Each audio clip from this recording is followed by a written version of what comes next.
I'm next here on France 24. It is today's edition of Truth or Fake, our daily fact-checking segment in association with the France 24 Observers. I'm here with James Creedon. Hi, James. Tom.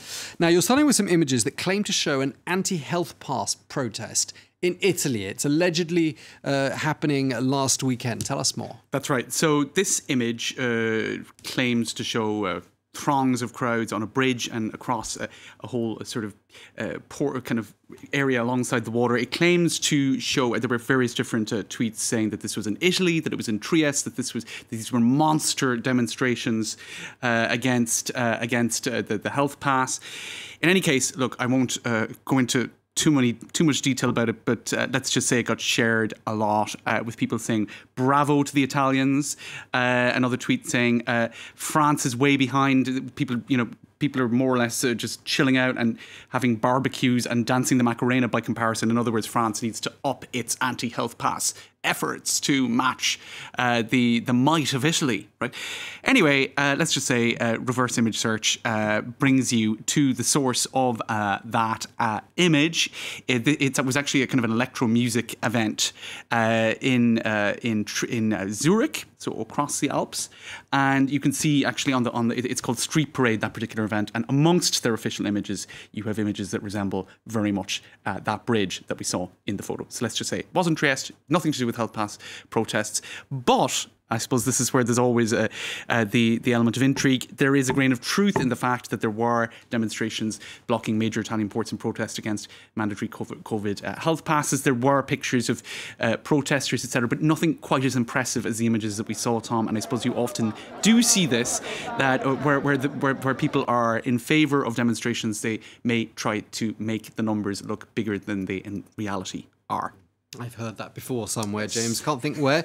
Let's go to Romania now. A similar example of some rather misleading images from Romania. That's right. Now, this is supposedly towards the end of September in Romania, and it's an anti-vaccine protest. You can see the images here of throngs of people gathering.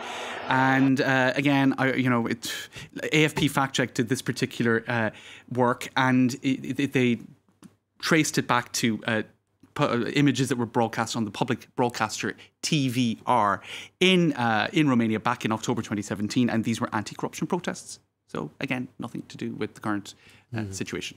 So only 3 or 4 years early for COVID. Right. Okay. Now, the French President Emmanuel Macron participating in a charity match recently wearing a football jersey, and that football jersey has had a few modifications online. What do people say? That's right. Now, again, sometimes these things start as a joke, because it should be pretty obvious that. So Emmanuel Macron, he did participate in a charity football match. This is back on the 14th of October, and again, this has elements of people who might have a degree of cynicism about the vaccine. You've got Pfizer, you've got Moderna, you've got Rothschild Bank, where he did actually work at in a previous life. So, do you think that they would be the sponsors on the charity football jersey that he was wearing on the 14th of October?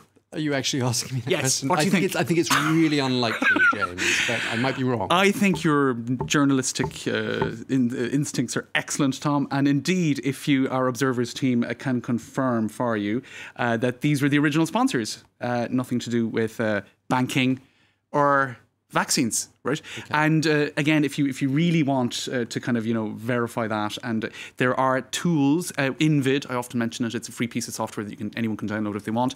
And if you put it through a sort of a forensic test, it can show you where an image was photoshopped or modified. So you can see the kind of light green color there shows where the image was tweaked. Okay, so the Evelyn football shirt has been modified slightly there.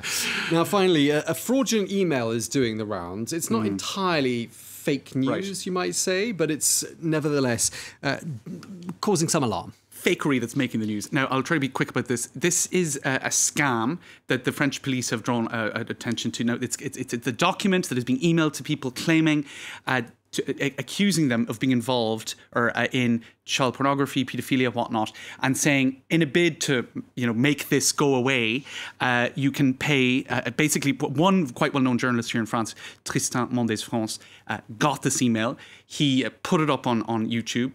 As I said, the French police have been drawing attention to it as well. He also interacted with the people, and then what he saw was what they were getting at. They wanted you to send almost 5,000 euros to an account, and then the problem would go away. So it's a scam. The French police have been trying to alert the public to it. So not quite fake news, but fakery, making the news. And certainly fraud on the rise, just as much perhaps, and if not more, than fake news. Judging from that address at the end of the email, it's a place just around the corner from where we are now, near France 24's studios. Thank you very much indeed, James Green. We're going to have to leave it there. That was Truth or Fake. Thank you. Thanks.